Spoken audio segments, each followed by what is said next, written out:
اعوذ باللہ من الشیطان الرجیم بسم اللہ الرحمن الرحیم۔ السلام علیکم عزیز طلبہ، میں ہوں آپ کی ٹیچر شازیہ گل۔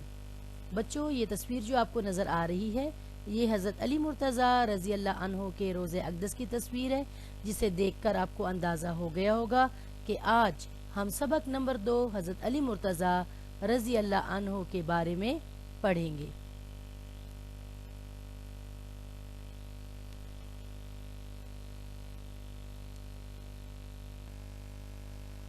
بچوں، یہ سبق آپ کی کتاب کے صفحہ نمبر 22، 23 اور 24 پر دیا گیا ہے۔ اس سبق میں آپ کو حضرت علی رضی اللہ تعالی عنہ کے بارے میں بتایا گیا ہے۔ سب سے پہلے میں آپ کو بتاؤں گی کہ رضی اللہ تعالی عنہ کا کیا مطلب ہے۔ بچوں، حضور صلی اللہ علیہ وآلہ وسلم کے جتنے بھی صحابی ہیں ان سب کے ساتھ رضی اللہ عنہ لکھا جاتا ہے، اور عورت کے ساتھ یعنی صحابیات کے ساتھ رضی اللہ عنہا لکھا جاتا ہے۔ اس کے معنی ہے وہ لوگ جن سے اللہ راضی ہوا، اور اس کا ذکر اللہ تعالیٰ نے قرآن کریم کی سورہ بینہ میں کچھ اس طرح سے کیا ہے کہ رضی اللہ عنہ و رضوا عنہ، یعنی اے نبی صلی اللہ علیہ وآلہ وسلم، آپ کے صحابی وہ ہیں جن سے میں راضی ہوا اور وہ مجھ سے راضی ہوئے۔ تو در حقیقت رضی اللہ عنہ ان کا بہت بڑا ٹائٹل ہے۔ ابھی ہم بڑھیں گے سبق کی جانب۔ بچوں، اس سبق میں آپ کو بتایا گیا ہے کہ حضرت علی مرتضیٰ رضی اللہ عنہ مسلمانوں کے چوتھے خلیفہ تھے، اور ہمارے پیارے نبی حضرت محمد صلی اللہ علیہ وآلہ وسلم کے پیارے چچا حضرت ابو طالب کے بیٹے تھے۔ مزید یہ کہ حضرت علی رضی اللہ تعالی عنہ کی پرورش 3 سال کی عمر سے نبی کریم صلی اللہ علیہ وآلہ وسلم نے خود فرمائی تھی۔ آپ نے تقریباً 30 سال کا عرصہ نبی کریم صلی اللہ علیہ وآلہ وسلم کے ساتھ گزارا، اور ہر موقع پر ہمارے پیارے نبی صلی اللہ علیہ وآلہ وسلم کا ساتھ دیا۔ پیارے بچوں، حضور صلی اللہ علیہ وآلہ وسلم کی پیاری بیٹی حضرت فاطمہ الزہرا کی شادی بھی حضرت علی سے ہوئی تھی۔ حضرت علی حضرت امام حسین علیہ السلام اور حضرت امام حسن علیہ السلام کے والد بھی تھے۔ بچوں، حضرت علی رضی اللہ تعالی عنہ نے بچوں میں سب سے پہلے اسلام قبول کیا تھا۔ کچھ روایات میں آتا ہے کہ آپ نے 7 سال کی عمر میں، کہیں 8 اور آخری 10 سال آتا ہے کہ 10 سال کی عمر میں آپ نے اسلام قبول کر لیا تھا، یعنی ساری زندگی ہی آپ کی اسلام کے اصولوں پر کاربند گزری ہے۔ بچوں، حضرت علی رضی اللہ تعالی عنہ نے اس وقت بھی حضور صلی اللہ علیہ وآلہ وسلم کا ساتھ دیا جب حضور صلی اللہ علیہ وآلہ وسلم ہجرت کی رات مکہ سے مدینہ تشریف لے جا رہے تھے۔ حضرت علی رضی اللہ تعالی عنہ انتہائی بہادر اور نڈر تھے۔ ہجرت کی رات جب حضرت علی رضی اللہ تعالی عنہ کو حضور نے اپنے بستر سونے کا حکم دیا تو آپ خوشی سے مان گئے۔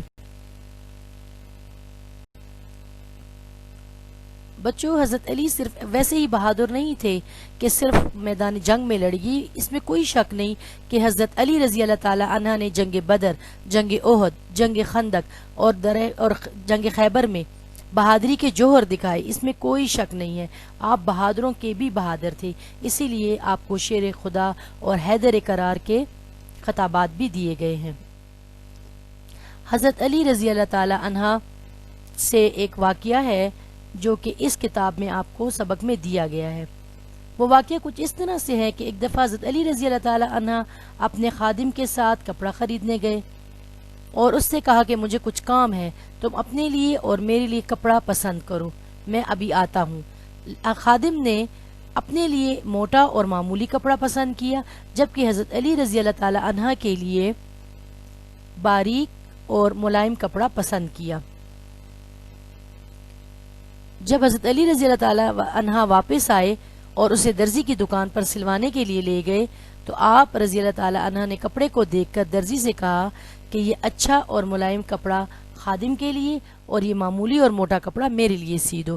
خادم نے یہ سن کر کہا کہ آپ رضی اللہ تعالی عنہ تو آقا ہے، آپ کو اچھے لباس چاہیے، مگر آپ رضی اللہ تعالی عنہ نے فرمایا کہ میرا کیا ہے، میں تو بوڑھا آدمی ہوں، تم جوان ہو، تمہارے لیے اچھا لباس مناسب ہے۔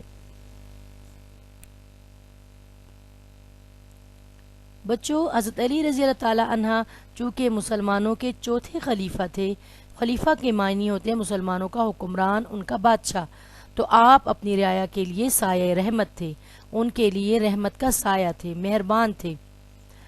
بیت المال، جس کو سرکاری خزانہ کہا جاتا ہے، اس کے دروازے حضرت علی کے زمانے میں تمام غریبوں اور مسکینوں کے لیے کھلے ہوئے تھے۔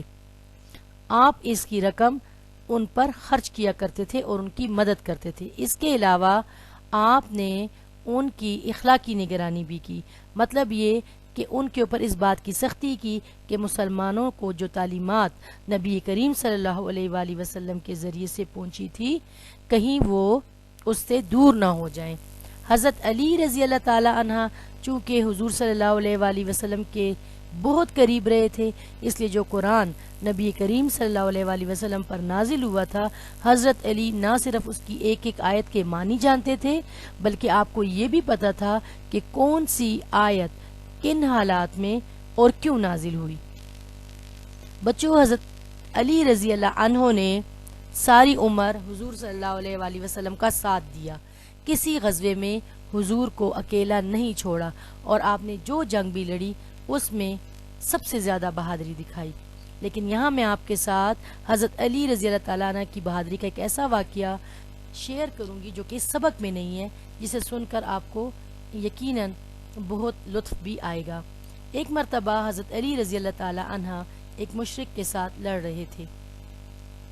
دوران لڑائی حضرت علی رضی اللہ تعالیٰ عنہ اس کے سینے پر چڑھ گئے، قریب تھا کہ اس کا سر تن سے جدا کر دیتے کہ اس مشرک نے حضرت علی رضی اللہ تعالیٰ عنہ کے چہرے مبارک پر تھوک دیا۔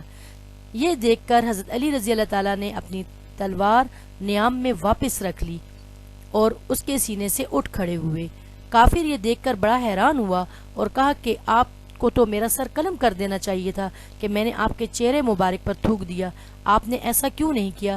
تو حضرت علی رضی اللہ تعالیٰ نے کہا کہ اس وقت میں تمہیں اللہ کی رضا کے لیے قتل کر رہا تھا، لیکن جب تم نے میرے منہ پر تھوک دیا تو اس کے بعد اس میں میرا ذاتی غصہ بھی شامل ہو گیا تھا۔ اور آپ نے یہ حدیث مبارک بھی سنی ہوگی کہ غصے کو پی جانے والا سب سے بڑا بہادر ہے۔ چاہیے تو یہ تھا کہ اس وقت غصہ دگنا ہو جاتا، مگر پیارے علی رضی اللہ تعالی عنہ کی شان دیکھیے کہ آپ نے اس وقت اپنے غصے کو پی لیا۔ آپ نے حضرت علی کی بہادری کے واقعات پڑھے ہوں گے کہ تلوار سے لوگوں کو مارا، اتنے لوگوں کو مار ڈالا، جنگ جیت لی، لیکن آپ نے حضرت علی کی بہادری کی یہ مثال نہیں دیکھی ہوگی۔